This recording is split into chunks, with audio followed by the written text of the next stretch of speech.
Hi, welcome to Danish Spot. In this video, you will learn Danish cooking essential phrases. Let's start. Jeg er sulten.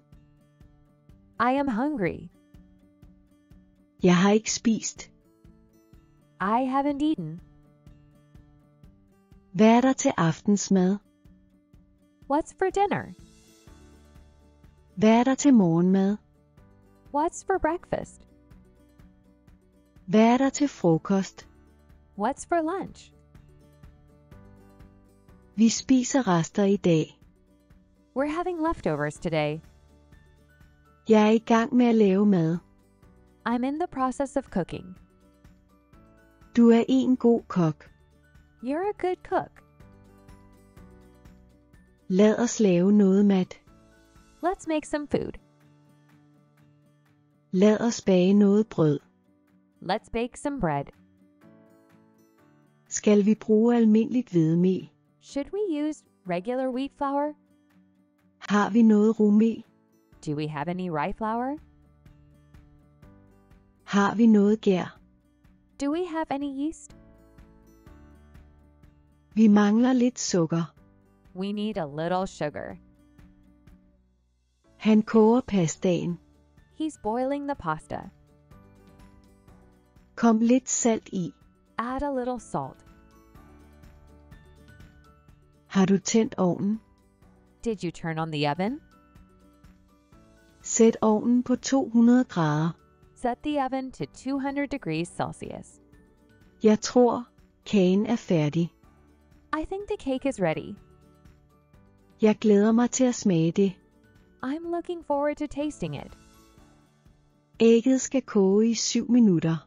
The egg should boil for 7 minutes. Kødet skal steges i 10 minutter. The meat should fry for 10 minutes. Er det ordentligt stegt? Is it properly cooked? Brødet skal have en halv time i ovnen. The bread needs half an hour in the oven. Hakkebøfferne skal vendes efter 4 minutter. Turn the burgers after 4 minutes. Kødet skal have 5 minutter på hver side. The meat should have 5 minutes on each side. Bruger du smør eller margarine? Are you using butter or margarine? Lad os bruge den her olie. Let's use this oil. Kartoflerne skal have 12 minutter i ovnen. The potatoes need 12 minutes in the oven. Jeg har her brugt hakket kalvekød i min frikadellefars. I've used minced veal in my meatball mixture here. Start med at røre farsen sej med salt. Start by mixing the mixture well with salt. Jeg bruger en røremaskine. I'm using a mixer. Jeg bruger en skål og en grydeske til at blande ingredienserne. I'm using a bowl and a spoon to mix the ingredients. Du skal nu tilsætte de øvrige ingredienser og røre godt. Now add the remaining ingredients and mix well.